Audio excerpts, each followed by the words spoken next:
Welcome to the Lenovo Legion podcast, episode 1, where we explore the stories and people reshaping the creative world. I'm your host, Eugenia, and I'm here today with Lenovo Legion and Girls Lenovo Legion, hosting their first podcast. If you don't know me, I work as marketing manager for the Norwegian streamer Fields in London, and I'm here today with Telomina and Laura, the creator of The Merry Fairy. If you're a student or an aspiring developer, you might want to know more about this industry.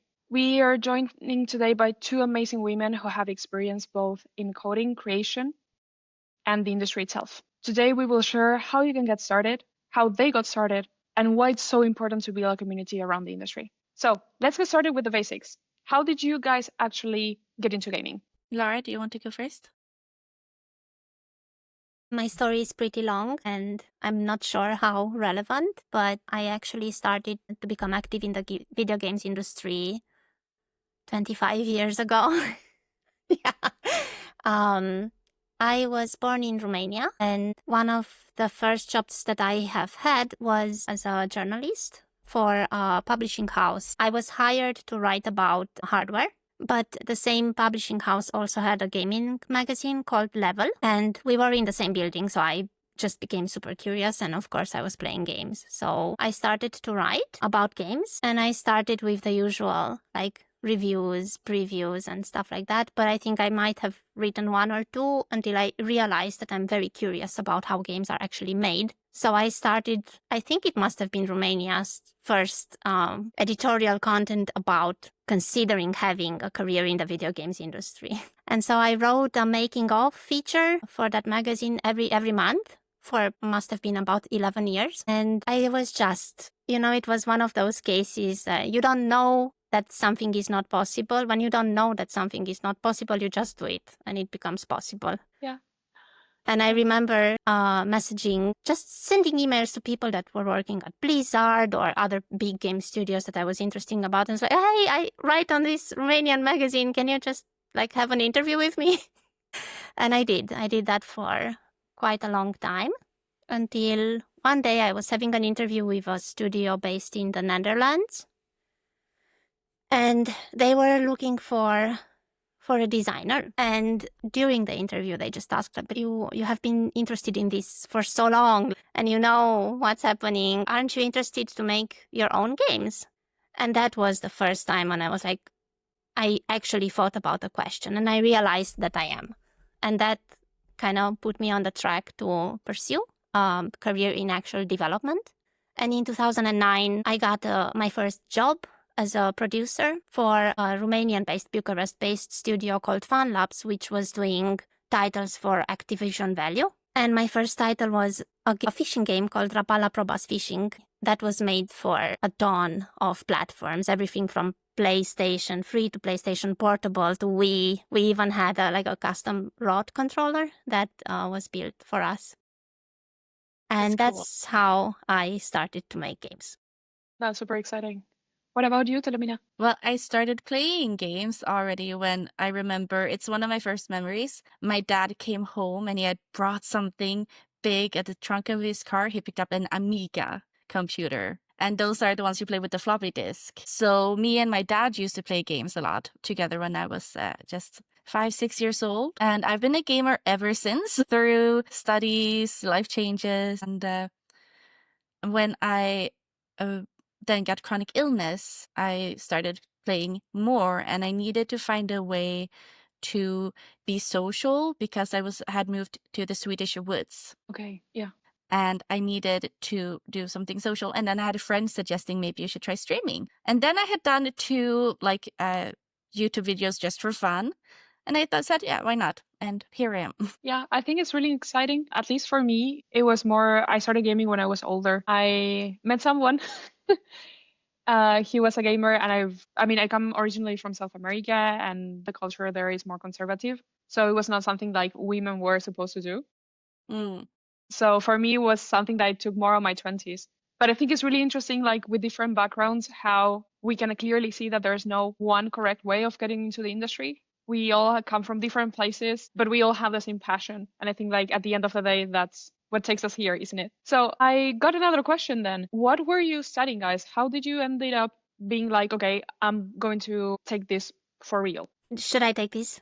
Yeah, you can start. So before I actually started to make money, originally as a games journalist and then as a person who makes games, I was thinking about what career I want to have, but at the time I was studying advanced mathematics, and that career kind of only allows you to be either a researcher in the mathematics field or a professor or something like that. None of them would have been appropriate careers for me. I enjoyed the subject, but I dropped 2 years into university studies because I had already started to work as a journalist, and that was that. And I don't know how relevant my story is. Don't recommend anyone to take it as a light decision to drop their studies. But I also think that we live in a world that is changing drastically, rapidly, and I am very eager to see what will happen in the future. And I think that games in general so far has been underestimated and they have a lot to offer. So that's that. How about you, Telo? Well, I personally don't think I'm taking it too seriously. Like, I'm not really earning any money. This is definitely not a career path, like just the streaming for me. However, since I started, I started just to be social, to meet people, and that was 2017. And then 2018, I realized I needed like emotes, and I was making emotes for myself. And then I got connected to people who wanted me to make emotes for them. So I was like becoming more and more connected in the streaming world. And then I started, requesting game keys from different platforms like Keymailer, for example. And then you get connected with the companies who make the games. And I realized I really enjoy connecting indie developers to more people. I really enjoy recommending games. And then suddenly I found out was it 2 years ago now, that EA had, partnerships. So I'm going to apply for it. And they accepted me. So That's I was amazing. like, maybe I'm actually good at this. So now I am a Ubisoft partner, an EA partner, and I am affiliated with Koei Tecmo. I've been covering Bandai Namco games. I've been covering Square Enix games. So I'm thinking like, this is my hobby, but I'm pretty good at my hobby, So yeah, I think that is how people think maybe I do this full time, but I don't. Like, this is my hobby, but it's my hobby that I really, really enjoy. It's my longest hobby I've ever had. That's really cool. And I think, like, again, as we were mentioning in the intro, there's this recurrent subject of the community and actually being like, hey, I like this. Maybe when we are starting, we are not as good as we are now, but we are like, okay, let's just give it a try. For you, Laura, as you were saying, just getting the word out there to the big names in the industry to be like, hey, I'm actually doing this. And the same for you, Telo. You were like, okay, let's just get the word out there, try our best, and you start connecting. And normally, at least in my experience, and I'm quite sure you guys have the same experience, most of the people in the industry are quite warm because we've always, or like most of us, we already been there. So we are like, okay, yeah, somebody help me out at some Yeah. point. So I'm going to help you out now, right? Yeah, I actually started to do that because I was ending up getting so many requests to cover indie games. And I was like, okay, I don't have time. Maybe all games aren't really just for me, but because I know so many other streamers, I've been starting to connecting them with these indie developers. And I was like, okay, this game is not for me, but thank you for thinking of me. I do, however, have a friend that I can connect you with. So I've been doing that a bit recently. Super exciting. This is crucial for people like me. Like, I developed the Mary Ferry alone, and I'm going to launch very soon. Do we have a date? Yes, July 9th for my birthday. Aw. And the only thing I can think about, I did choose the date specifically because I want to think of it as a gift to me Aw. and not as, oh my God, will I be able to continue to exist with this game? Because I am not obviously making any money either right now. The game is not launched. So it's a very challenging thing to do in general. And most indie game developers that I know, at the very least, we tend to say, okay, we're going to take all our savings, we're going to put all the bets we have on our life on this particular project that we invest everything we have, like everything and more. And then when we launch, we take a very deep breath and we hope that, some people will like the game enough to buy it and write reviews and stuff like that. Yeah, I already have a copy. I'm gonna stream it on your launch day. Don't worry. Thank you. That's super exciting. And I was wondering, Laura, for you, because I think like there might be a lot of people that are actually considering starting their own game.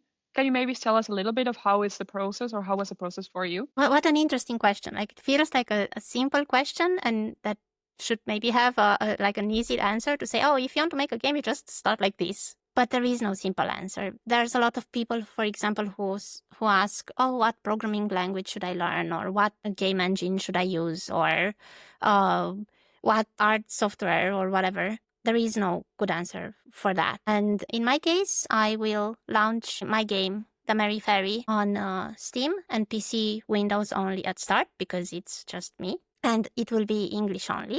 And I'm using Unity. And the point is to, exactly as we started this podcast and exactly as you very wisely encouraged everyone, just be curious. Start with everything. Try Unity. If it works, fine. If not, try Godot or Unreal or whatnot. See the communities built around the available tools. See if you can find a fit, if the people are friendly and welcome and you vibe with them. And just kind of trust your heart. I actually have a big post-it behind me that says, if fear, then focus. And this means if I start to feel fear when I develop my game, and if I notice that I am in a state of mind when I'm like, oh my God, am I doing something horrible? Will my game not sell? Have I wasted all my savings and the past 2 years to make this dream happen and stuff like that? Then I realize that I'm not focusing on the right thing. And the right thing is I am doing something, I'm creating something I love. And I think this is the point of life, like, period. Like, and every day that I am working on my game is a day that I have already succeeded, because I'm doing what I know I love. And I'm doing something that makes me feel alive. That's kind of it. And I don't know how helpful this is, but No, oh, sorry. yeah. No, I think it's actually really meaningful and it's really helpful because, again, I actually have a lot of friends here in Europe or back home who are thinking either about starting a new path or changing careers, or, I mean, like, at least for me, I'm a marketing manager master student. And when I started my master's or even the bachelor's, I never thought it was possible for me to be like, what if I actually specialize in the esport and gaming industry? And I got an internship at a company that specializes on esport here in Norway, and I was like, oh my God, this is actually matching. Like, I can actually make it work. And sometimes, again, like, from what I've seen and from what you guys have been telling, there's no answer on how to get yourself into the industry. I think we might agree that the only right answer is try, go for it. Yeah. But Telomina, I was wondering, because Lara so far has told us how it is her side of the story when it comes to develop her own game and put all those hours of passion and hard work into it. But my question for you is, as a creator who also works with indie developers, how does it feel for you? Because you know that these people are putting so many hours into this work and their passion. How does it feel to actually support them? That's a tough question. I mean, I don't only do it for the developers, I do it for the gamers too. Because, like, how are the gamers supposed to find, like, the games they love if no one connects them to the games? But, it feels nice because when you work with covering indie games and not just the big games, you kind of get a bit closer to the developers. For example, I was visiting a Copenhagen Gaming Week. And there was one of my partnerships I forgot to mention before, P-Cube Games. And they were with the developers of a game called Discounty, which is a small village. Like, it is a store you need to build up, and you need to manage the village, and you see the consequences of capitalism as this store expands, and you get to meet these people. And when I was playing, because I'm so used to streaming, I was sitting there by the game, and there's lots of people around, and I was just laughing at their joke. And and they really reacted like, oh, it's so nice to see your actual reactions to this. Because so many other people who come to try the game, people don't normally express themselves that much when playing games when other people are watching. Like, casual gamers don't do that. as far as I know. Anyways, so but it's really nice because, you know, with indie developers, you get this connection with them and you get to see, get to meet them as people. And it's not just some mysterious person sitting hidden who always like, I don't know like people individually who work on, for example, Avatar. I love the game Avatar, but I don't know the people. And getting to know the people who create the things you like, that's just a cool feeling, Yeah, I totally agree. And I was wondering if we go back to when we got started from the very, very scratch, would you think like it's important to start early on your career or just like whenever you feel like, okay, I'm ready, now I should take the leap? How was that for you? Well, actually, this is something I've been thinking about recently because I've been starting to get quite active on Reddit. And there's a lot of people who talk about like, okay, I'm starting now. I just started now. I'm thinking about starting now. But for me, I was okay. I can meet people. I can get to talk to people. I want to do this. I just bought the headset with the mic and the camera for the PlayStation, and I just pressed live. I did not put as much thought or planning into it as many people do these days. And here I am. I'm working with Ubisoft. I'm working with EA. So I don't think you have to, have a perfect plan. Like, sure, I'm not a big streamer. I'm not the most famous streamer YouTuber, but I'm really happy with where I am. Mm-hmm. And because I've been like doing it because of the passion for games and then eventually for streaming too, like that keeps me going. So while I do admire the people who actually sit and plan things out and have all their emotes ready, they have all their panels ready when they first start streaming on Twitch, like that is really cool, but it's not the way I work as a person. If I would think too much or try to plan, I would overthink. And eventually I would probably have gotten so scared of it, I would never have started. So I think it's kind of, if you're thinking about starting, reflect on yourself. Like, would waiting longer make you more worried? In that case, just press live, go live tomorrow. I love it. I love that. And Laura, I was wondering how is it for you, or how was it for you? I think I very much agree with Talomina. I think that there is, again, it's a question of when you are ready and to trust yourself that you are ready. And the way I think about it is, how would I feel like 5 years from now, 10 years from now, if I didn't give myself the chance to create this project? Well, it's not always that easy. I guess it's, in my case, not everyone can take the leap and choose to invest a few years in their life to just focus on their project and make their game. And it's not, I mean, some people have like a day job and then they develop the game like in their free time. I am fortunate to say that right now I can focus fully on my game for a little bit longer. And my great wish is that when I launch the game, I am able to continue to focus on it and continue to expand it indefinitely. But it is hard, especially when you are a solo developer. And then you have to learn a lot. I put myself almost on a daily basis in situations where I'm out of my comfort zone and I need to learn something new. So this can be perhaps a little bit challenging, but I love it. And I know it makes me very tired sometimes, but in the same time, it also keeps me constantly curious and also constantly humble. Look how much I learned compared to a few months ago, and look how much more is still to learn.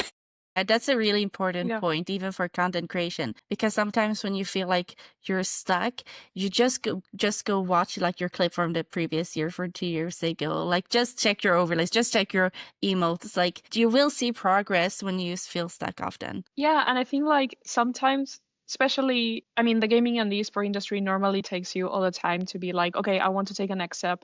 I want, as you were saying, be outside of my comfort zone constantly. Because even like as gamers, I think like that's a little bit of what defines us. Like, let's try new games, let's try this new play, let's try. Like, we like playing, so that's why we are here, let's be honest. So I feel like when we are learning, sometimes what it also happens is that we think like, oh no, but maybe I don't know much about the industry, or maybe I don't know much about the game. And I invite everyone who's going through that thought process to take just like 1 second, pause, and be like, why if I actually compare myself to somebody that actually doesn't know anything about this?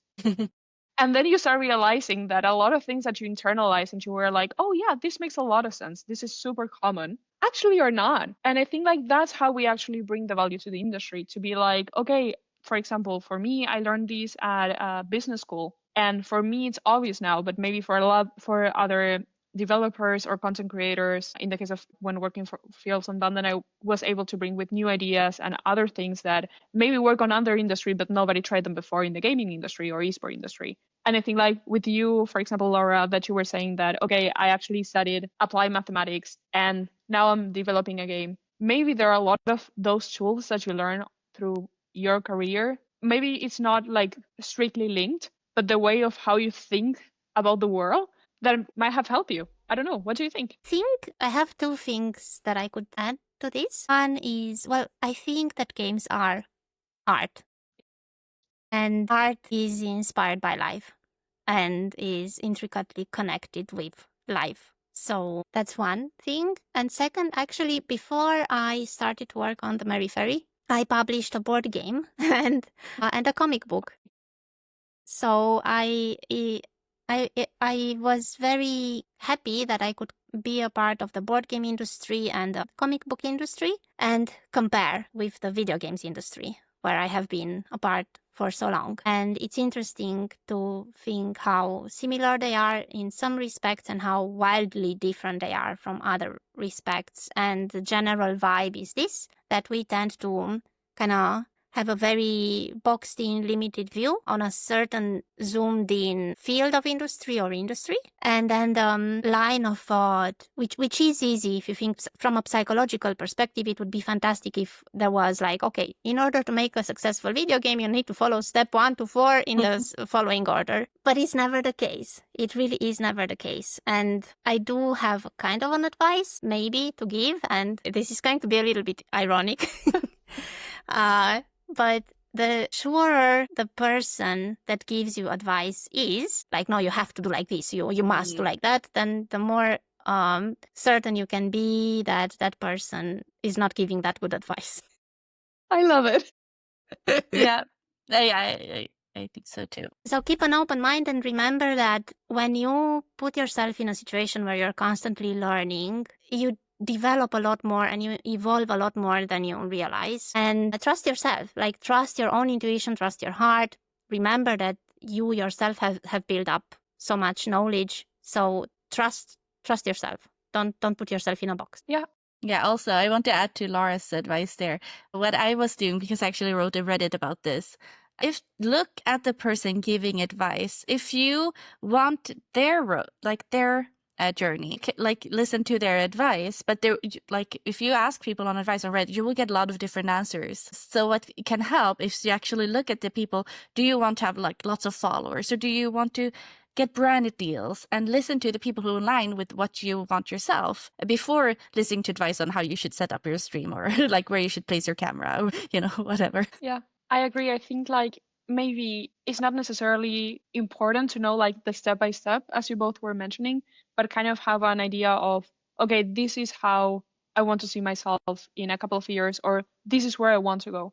To just have that, not necessarily path, but like gut feeling of how you want things to look like, or have like just like some vague idea, more than enough to just get started. So that brings me to my next question, because trying to come into the industry can really be overwhelming. And as we were describing, it's really important to get to know people and to expose oneself and just try. Which are the communities that help you the most get starting? Well, I can go first. When I first started streaming, it was 2017, and I had pressed go live, and I was suddenly invited to a Discord group. And I didn't have Discord. I did not know what Discord was. And I was invited to, which is kind of funny because of, Girls Legion and stuff that Lenovo is doing now. It was actually a girls Discord, girls gaming and streaming Discord. And they helped me a lot. And I met friends there I still have today. That's exciting. So yeah, I have lots of thanks to that. I can't remember what it was called because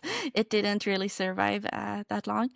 But it helped a lot. And then I kept meeting people in various Discords that has helped to, keep me going, get me motivated. So yeah. Telomine, I have actually a follow-up question. Before you mentioned that you also went to conventions that were game and esport related, how was your experience through them? Do you think like you actually it's no, I just went to one. Okay.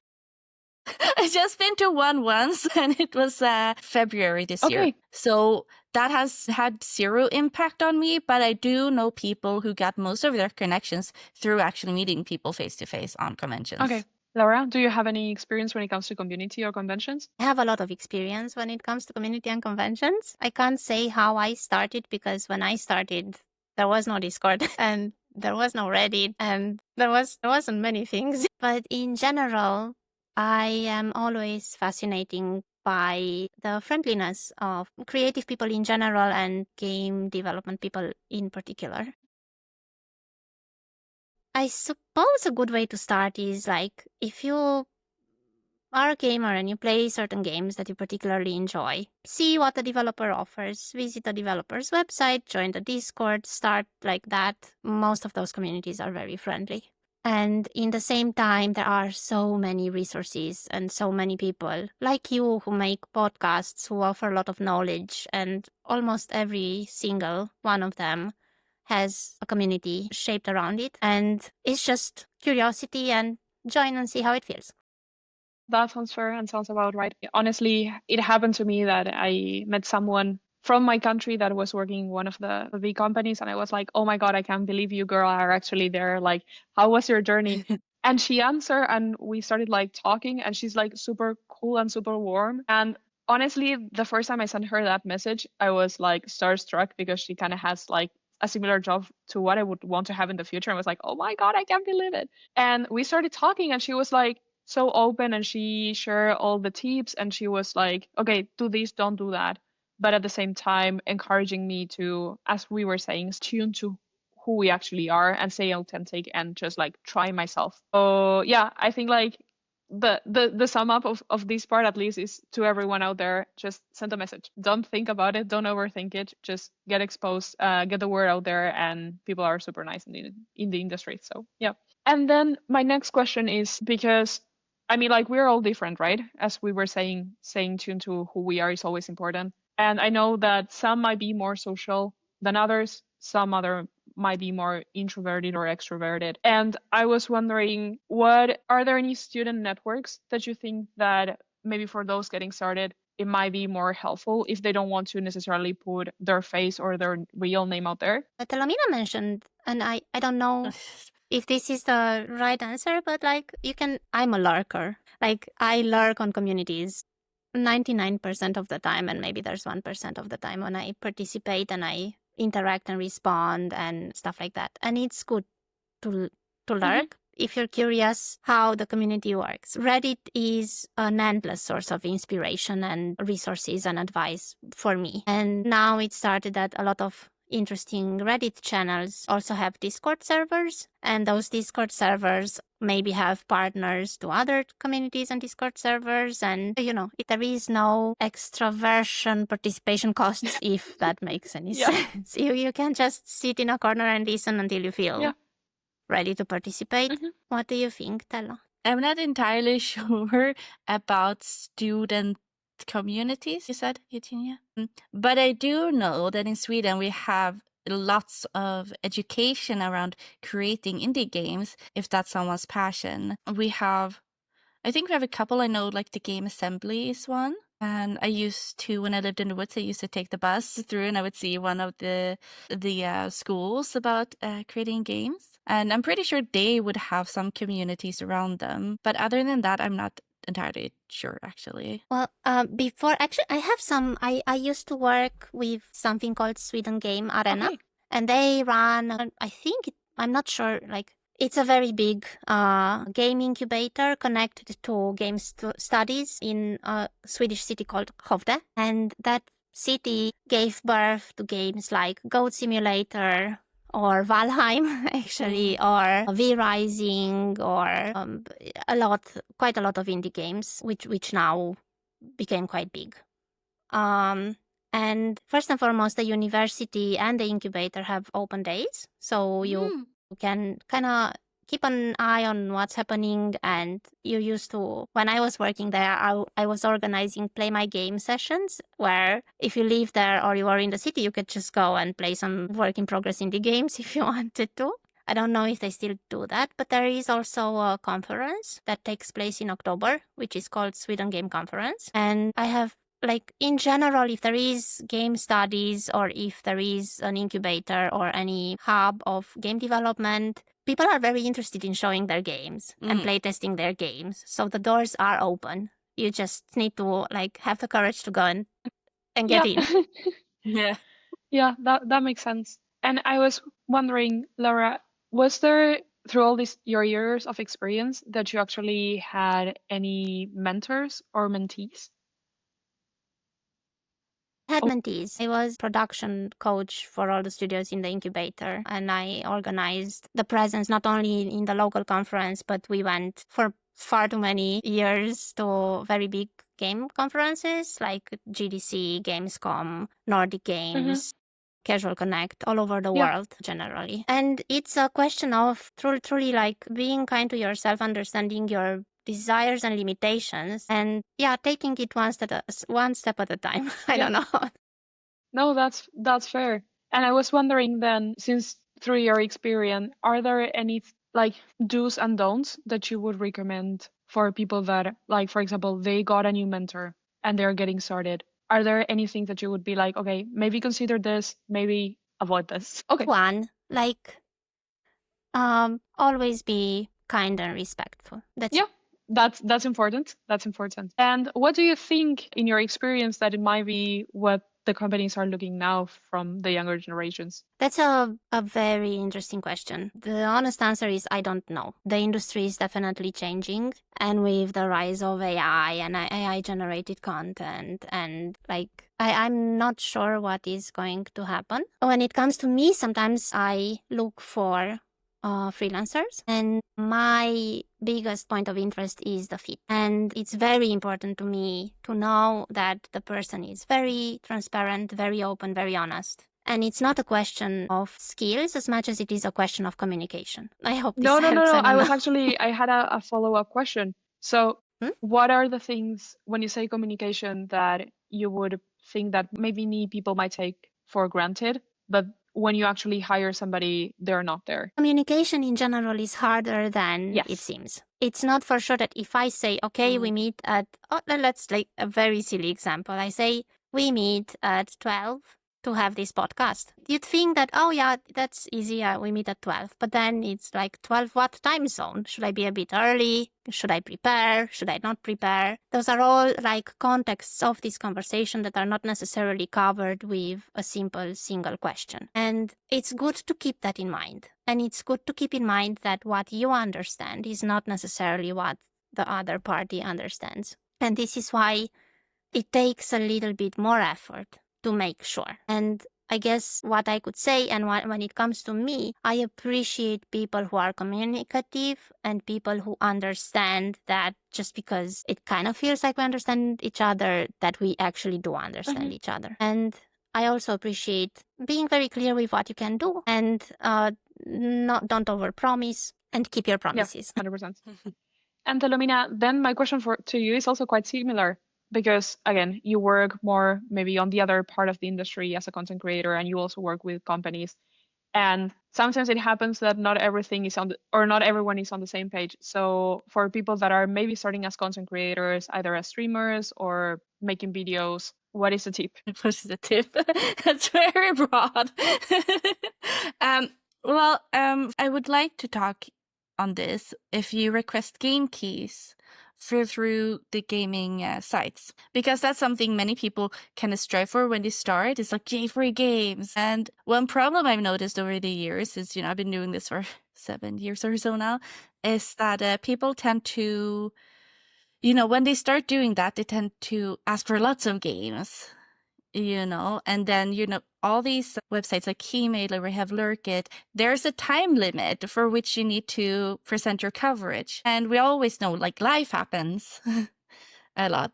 So it's important to, like, request keys, especially like from the indie games, they don't have that many keys to give away for free. To make sure you actually have the time to do the coverage, even if like something would happen 2 days that you can't like do the stream 2 days, then you need to be able to postpone it. So don't and also request games that you actually seem interested in. Because, well, first of all, I don't know why anyone would want to play a game that you don't like, but also, like, how are you supposed to help connect people to the games, to this game you're showing off, if you have no interest in it? So just like be mindful when using key platforms. Are you interested in this game? Would you enjoy playing it? Would you enjoy telling other people about it? Of course, we don't always know. Like sometimes you think you might like a game and then it turns out it's not really for you. And you can say this like in a nice, constructive way. good. And also don't overcommit. Don't apply for like 30 game keys that you will need to cover in 30 days and then you slam them and give them like 10 minutes each in one stream. Because not only will you not be able to explore the game, you're also doing a disservice for the developers, you know, and publishers who have a limited amount of keys to distribute. And also be honest with your numbers. There have been it seems like there's almost been a rise in people who are using different sorts of bots, raid families, embeds to inflate their numbers. And not only will you risk getting banned from the key sites, it's also not helping No, 100%. you long term, you know. Yeah, I think it's really interesting because sometimes, especially because it also happened to us when you're getting started as a streamer, you want to hit the big numbers, right? It's kind of like you're scratching there or like really trying your best and you just want to push it. And of course, like there are a lot of people in the industry that get tempted to, as you were saying, use bots or use other things that make it look nicer when it's not. And I think like it's really important to state here that not just with indie games, but also with the big companies, it's important to always keep trust and transparency to be like, okay, these are my big numbers. And of course, it can happen that one time you did amazing and next time you didn't do as good and be like, okay, these are the numbers. How can we improve from here? Did we hit the KPIs that we wanted? Did we not hit the KPIs that we wanted? And just like keep it transparent, keep it simple and honest, right? Yeah, definitely. So yeah, I got then another question because I think we briefly touched upon that topic and many people might be interested. AI? No, we don't touch upon that topic. Okay. We avoid that No, topic. Okay. it's like we can talk about it, but I'm not using any AI in my content. I will not be using any AI in content. I will not cover games that use AI in their content.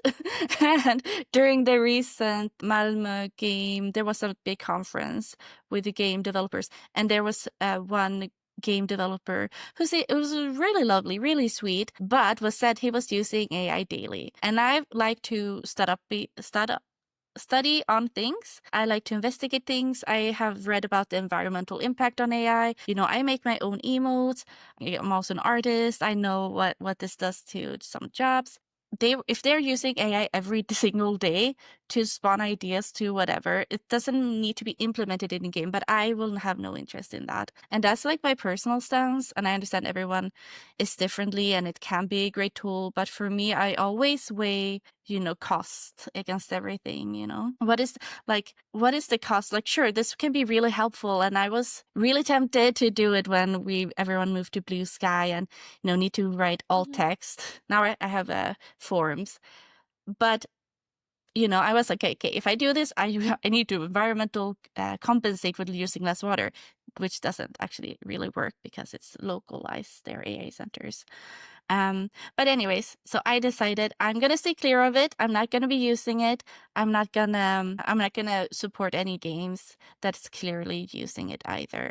And I got a question. Do you feel that how does your community align on the subject? Is it something that you guys discussed or? Well, we were very, very similar in that space because my community have always been rather a bit smaller than bigger because I am very clear on where I stand on things. I have it in my rules. We do not do AI shares, no AI generated content in my Discord server. So everyone is on board, at least in my spaces. When they do outside the Discord, you know, obviously have no say. But yeah, we are very aligned, the core community and the values. Awesome. I have the same opinion as Telomina. I know many developers, like it's very tempting to use AI, but I do have an ethical problem with it currently. I personally, like one of the probably the biggest reason that I make the Merry Fairy is because I love nature. And I'm designing an escape for those that would like to be closer to nature. I myself live very remotely at a farm, and I love that. I am in the forest a lot, definitely hug trees at least once a day. So there is the environmental impact when it comes to AI, and it's also like the ethics of there is no guarantee that the work that an AI generates is ethical work. And then the third thing that is, which it's very interesting to, I wish there are a lot of conversations like this in strict and tight development circles. It's like you're stealing your own cake from the plate. Like, I love to make art. I love to design. I love to make my game, and I'm making my game because I want to do it. Like, that's the joy for me. So I don't want to not do what I like to do because some computer can make it Yeah. faster. No, it makes sense. It makes sense. I feel like, again, AI is a tool that has basically innovated and changed how we do a lot of things daily. Keeping in mind, and again, keeping it honest and discussing it, I think it's really relevant, especially because in the industry there are many things that can be done with AI. And again, people can be tempting. So maybe hearing the perspective of how it is like within the industry, I think it's a nice take. But it's very interesting, and I love to have this conversation because I'm not like this is for sure part of the future, and I believe there is a space for that as well.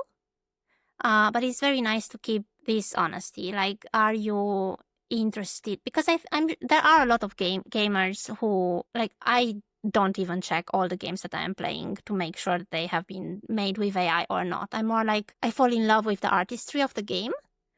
And it generally tends to be human-driven artistry of the game. But there might be a lot of possibilities for other interests, and that's okay, as long as people are very honest, very upfront.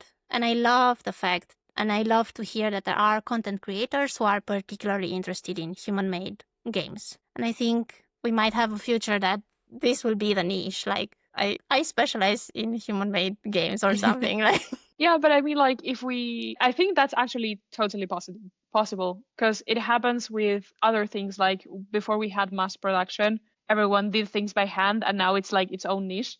And everyone really respects, like, for example, when clothes are entirely handmade because it's like, oh my God, that's like a special superpower. So it makes totally sense. And then I got another really important question that I think we should tackle today. And this is, if we're thinking about the big picture, why does it matter that there are more women in the gaming industry and diverse voices? Pum pum pum.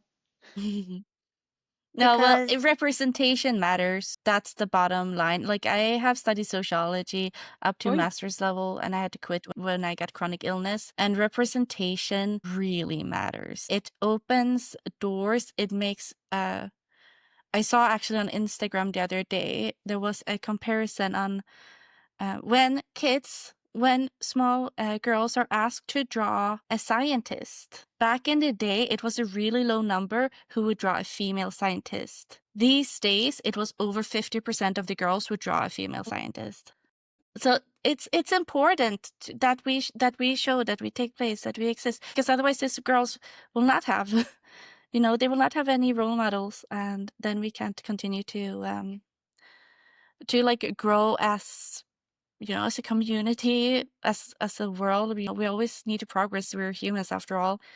We will never be stagnant. Like, changes are always happening. The question is, in which direction do we want these changes to go? 100%. Laura? well, if it's a question of the kind of world you want to live in.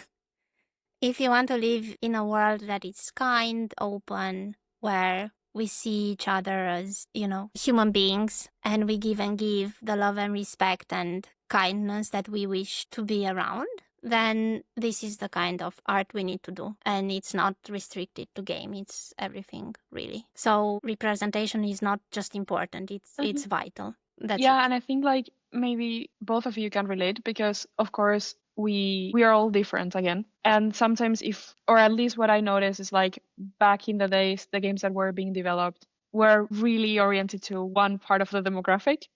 And sometimes it happens that I have at least a lot of female friends that started gaming from a younger age than I did. They just didn't click with the games as much because maybe it was not their taste. Maybe it was not what they wanted. And the main issue back then was that there might have been no women as much involved that could be like, hey, actually, if we do this, we can get all the other half of the population to join the industry and start playing.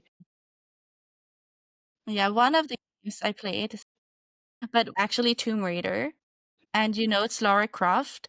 And she was a big inspiration for me because I wasn't particularly fond in, the workout classes in school. But when me and my mom, would go swimming together, and I would be like, okay, I need to practice swimming so I can swim like Lara Croft. I want to practice holding my breath so I can hold my breath like Lara Croft, because would I have had the same, would it be the same sort of role model for me if that would not have been a woman? I don't think so. And we need to think that's not just for females, it's, also important about ethnicities, disabilities, as well. And I'm sure there's a lot of things I forgot, genders, different genders. And I think it's important to keep diversifying all over the spectrum, not just hiring different people, but also putting different sorts of people into games. And I think, Laura, most probably as a game developer, you can relate to that, the important and the impact that the story actually has and that character development most probably has on the person that is playing. Very much so. Very much so. Yeah, and I always have been fascinated about this idea that there's a lot of talk about what games are and what games aren't and what should and what shouldn't. But if you think about games as art, there's no such limitations. There can only be benefits and treasures for everyone who opens up,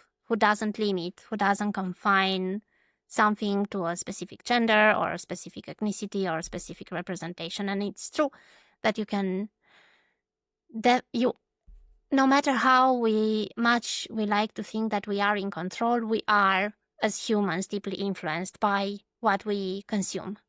So, yeah. No, that's very well said, Laura. No, I agree. I think we are actually way more influenced than what we think. And it's just like what you were saying, Telemina, the importance of actually Lara Croft was for you a role model in a sense. So most probably if at such a young age you wouldn't have played a game with that specific character, things would have turned different in a certain degree. So yeah. I'd like to add that it's nice to be very clear about your preferences, but we live in a world of abundance. There are a lot of games, a lot of game types, a lot of game genres that you can choose, and I think that sometimes it's like but I like chocolate cake. I would never want to try cherry cake, or I just eat lunch. I don't do dessert at all.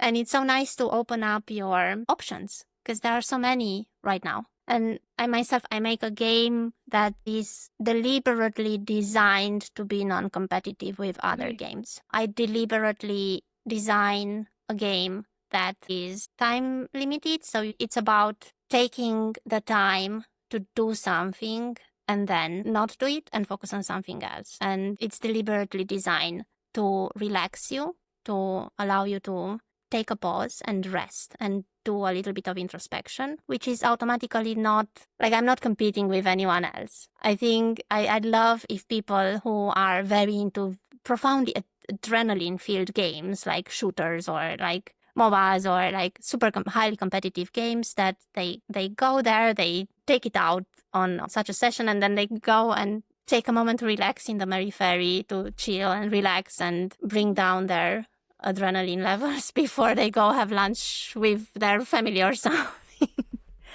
No, it was really helpful because I played the demo and I remember asking Laura, the game tells me to go and hug a tree. And I can't go out from the cabin. And Laura told me, no, it's a real tree outside of your home. You're supposed to go. And I went and I did that. Yeah. And it gave me a pause from, being indoors and playing games. And it was, yeah. I'm so happy you hugged the tree. Yeah, That's so exciting. But then, It's actually, it has a lot of benefits to hug trees that people have now started to research. That fills you up with endorphins and certainly gets you outside, which is always good. Something we need nowadays. But Laura, yeah. then I have to ask now at this point, can you tell us about your game? So the Merry Fairy is a cozy idle game, and it is a scrapbook journal simulator set in a fairy tale environment. And the premise of this game is that you, as a player, have been invited to spend one summer's month at Fairy's cottage, deep in the forests of Fairyland, to rest, relax, and discover your magic. And the way you discover your magic is through journaling. And you have a journal, and you can gather like thousands and thousands of all types of decorations that you can use to build journal spreads. And you also have journal prompts, quotes, and affirmations that you can use in your journal. So you can freeform journal for sure, but you can also have like a kind of like a guided journal experience. And the game is designed to be an idle game, so it's a little bit of productivity assistant. You can keep it open on your secondary screen for long stretches of time, and I'm very, very particular about the music and the environment, which is very fairy-like, chill, vibey. You can set the weather. Like, I like to have a rainy day because of the sounds, but also because then the desk is a little bit darker, so you can light candles and turn on pretty That's so lights vibey. and just be curious about what's happening. And in the end game, you will also be able to just create your pretty scrapbook journal and then print it out and write by hand if you want to. And the whole point is that decorations you can gather from all sorts of trinkets and things that are on Fairy's desk. And you can also receive visits from Fairy's whimsical friends. You can talk to them, and they talk a lot about nature and magic and self-discovery. And it's a very, very chill game. Like, I actually think a lot about the prompts that I'm going to put in game, and I'm working a lot on dialogues right now. And today I was thinking about this idea that when you're used to chaos, safety feels boring. Mm. And my game, like, I don't know if I'm doing myself a favor or not, but my game is specifically designed to feel boring, just calm, relaxed, chill. And there is no, like, you don't compete for anything. There's nothing to raise your adrenaline levels in the game. It's just like a pause. And I am inviting people to go outside and hug a tree. That's I think it's really interesting, and again, I think it's something that is quite unexplored in a sense in the industry. As you were saying, it's quite a unique concept. It's I'm very happy to see that because of a lot of effort and a lot of energy spent on diversifying the industry and allowing more and more interesting ideas to emerge and find their audience, cozy games are definitely on the rise. And I'm a big fan of cozy games. There is another game that I get a lot of inspiration from, which is called Okay. Spirit City.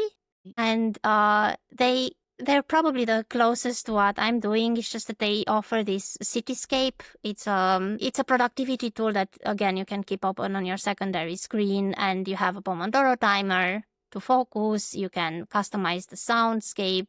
You can customize your character, and it's essentially a cool virtual room that's your own that you can have on a secondary screen. And that's like, I'm very happy that that game definitely found their audience and people are very interested. And this just stands to say about the unbelievable creativity and possibilities of what can be done. And there is a space for everything. And there is a lot of merit in trying everything, because why not? Yeah, I tried it too, and I really like, especially when I draw, I like to have these idle games on my secondary monitors because of the calming soundscapes mainly. And with the typing function, you can also like write, okay, to-dos, and and they can raise it when you're done. So it helps you keep a track of everything while being relaxing. And brings me to my next question. Are there any stories or design ideas that you think that are still underexplored in the industry? So I am one of my big passions and a big interest, and it doesn't matter what kind of media conveys this, but I'm particularly interested in utopias, which is works of art that invite us to imagine a good future, to imagine better, imagine possibilities, because there's so much that is happening in today's world that's very dystopian. It's very fear-based. Like we're running for something, from something, we have to overcome something, we have to win something, and that's very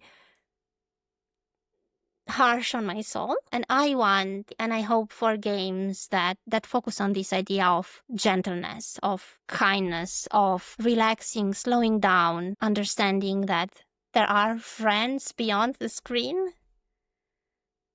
And like one of my all-time favorite games is a game called Kind Words.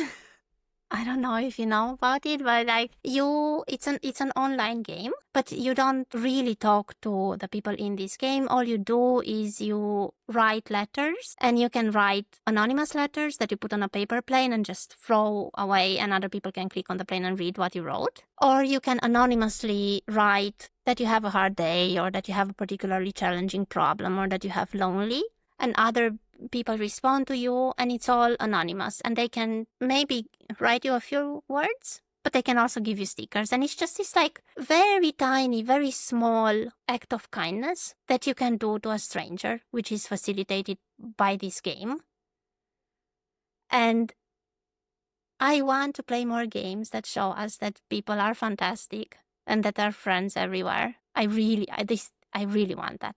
So please, if you're listening to this and you're thinking about making a game, please, I will be your biggest fan. No, and I think like again, this brings us to the fact that we need more diversity in the industry because again, not everyone is focusing or enjoying shooters anymore or as much as before. Or maybe we still are, but we want something else, something that is underexplored or something as, for example, Delomine, in your case, it can happen that your community is also looking for something that is not done yet. And through your work and your content creation, they can just like have the opportunity to see you try the game and be like, oh my God, then I'm buying. Yeah, I feel like I agree with Laura. I really, because I got sick with chronic illnesses, but I also got burnt out.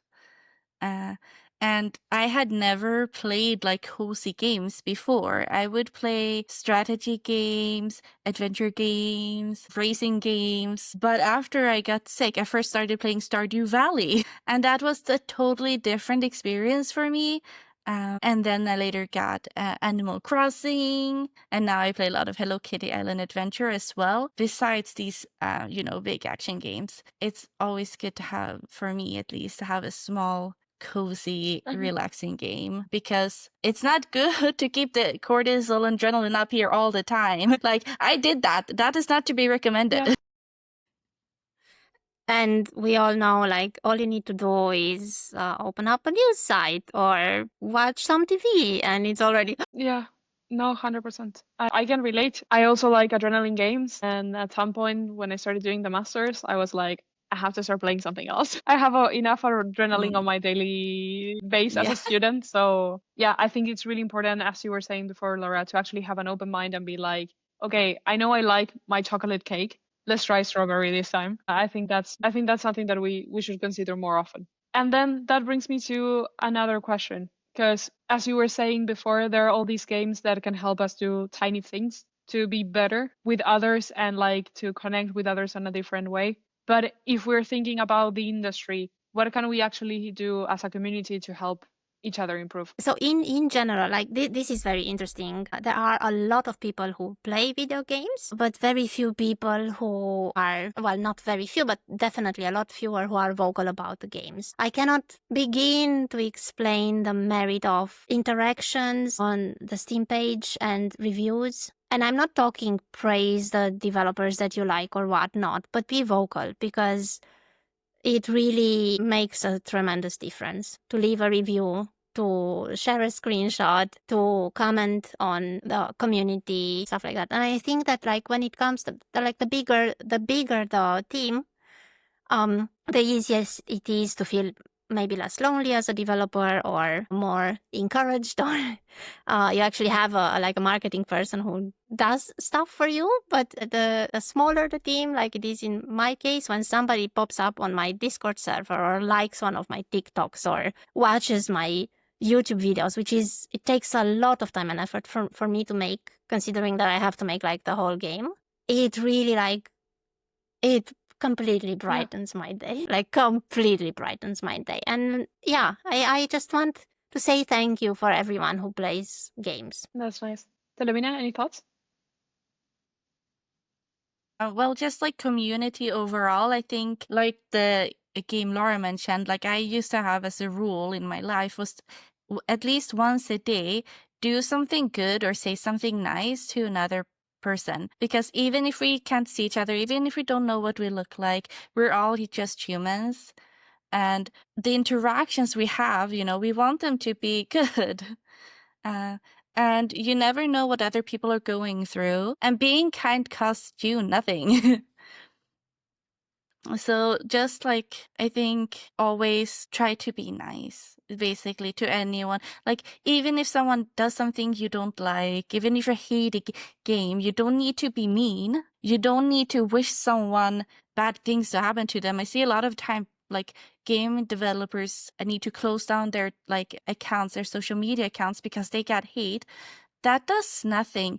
And if your thoughts are negative and you spread it, it will keep festering inside you. But if you send out love and if you send out kind thoughts, it will grow in you and you will become happier as well. It's something I like. No, but it's so true. I think like, especially when it comes to the internet, and sometimes it happens in really big gaming communities, that people, because they think that they have anonymity, they think that they can get away with saying whatever they want. And I think like as gamers at some point, as female gamers, we all been said something at some point, and it's not nice. And I'm like, what is the point? Like, you person on the other side of the screen who are telling me awful things because maybe, yeah, I made a mistake, I'm sorry. What are you gaining out of this? And on the Yeah. and on the other hand, Exactly. especially I think like on team games, if you're open and you're like, hey, actually, I noticed that you made that mistake. Next time, let me know. If you need help, I can come there and help you gank or whatever, depending on the game, of course. Then it would be a much nicer day for everyone, wouldn't it? Also, it's like everything, since I got chronically ill, I realize this more. Everything you do costs energy. And do you really want to waste your energy just to be mean? But doing kind things can actually help you increase energy too. So it's like a double win, not just for yourself, but for everyone, and to keep making the gaming community a place where everyone wants to be. Yeah. And I was wondering, when it comes to this part of moderating your own community, Telomina, are there any myths that you would like to debunk? I don't know about any myths. You don't need 10 mods. Okay? If you're a small streamer, you don't need to mod everyone in your community. I use Seribot. I use Twitch Automod. I have one real person mod. He doesn't ever have to do anything really, because any bots that come in are taken away by the Seribot, and people who come in are often really nice. I get nice people. And if I don't get nice people and people are just coming in being mean after that, I just block them. That's fair. Yeah, because I think like, again, we, especially us that we enjoy doing this, I think we are all doing this for fun. So if you suddenly start getting haters or people that don't appreciate the hard effort that we are all putting into this, and not just as a content creator, but also as a developer, it just like kind of defeats the point. Of course, we will accept like positive criticisms because that's also part of the work.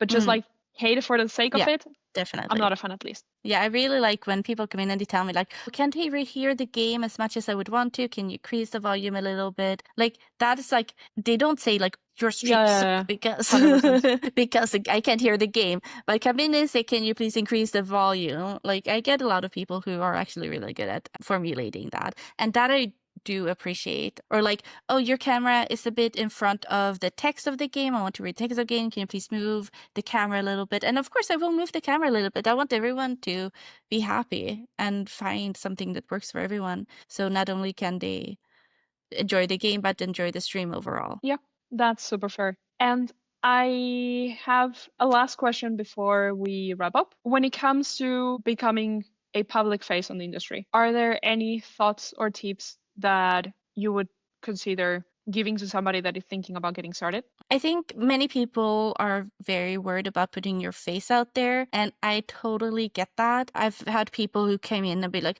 "Oh yeah, so you went to school with me," and I don't know who that person is. Like, who they come in and anyone can come in into your stream and say, whatever.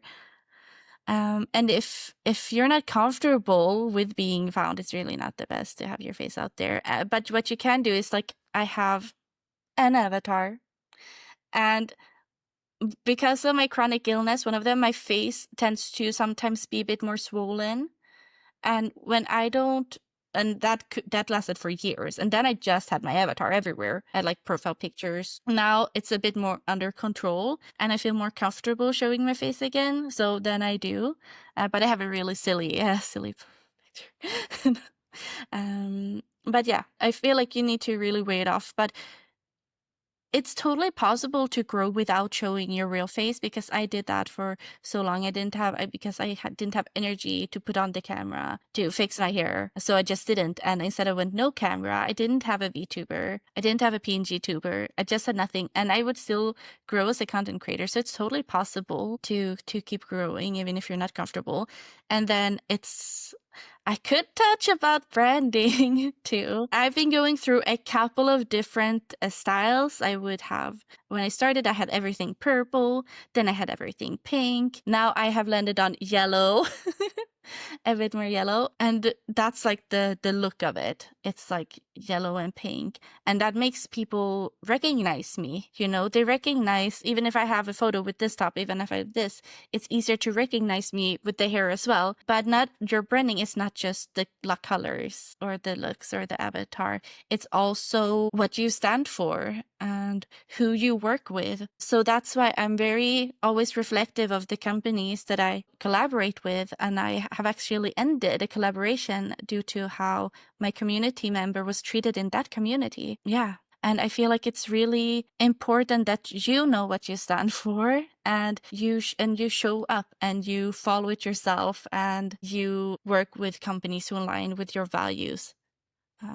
Which is why I'm here. And to add one thought, I think we can actually align that to what we mentioned earlier about, like, if you're getting started again and if you don't know exactly where the goal is and you don't have your step by step, be true to yourself. And that way, as Telomino was saying just now, all these kind of things are going to get aligned. Yeah.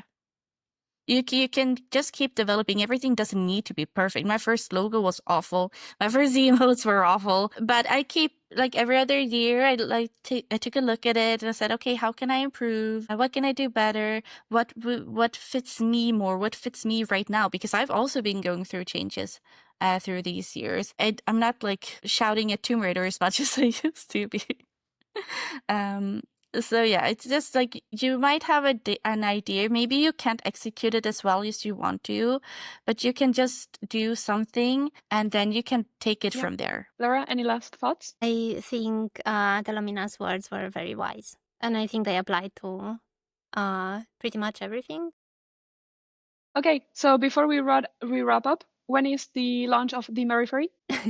So the Merry Fairy will be launched on July 9th, 2025. So it's a few days, like 1 month, and oh my god. And it will cost 9.99 euros, because it's the 9th of July and it's my birthday. And it is a desire of mine that the game, I wish to continue to maintain and update it forever, and I have no plans to have any DLCs or anything. Everything will just be for free. So I hope that whomever is listening will be around on the launch day. I will try to stream. No, I won't try to stream. I will stream. I promise. You will be there. Yeah, okay. for sure. No, please. It was lovely having you, both of us, especially on our first stream. To all students and aspiring developers out there, I think we agree after everything that was said, you belong in the industry. Either if you're just getting started, if you're thinking it through, or if you're starting to get your first sketches on the napkin, just go for it, make it for the run. Keep learning, keep making, and most importantly, find your people. Thank you. Yeah. Yes. Thank you. Thank you.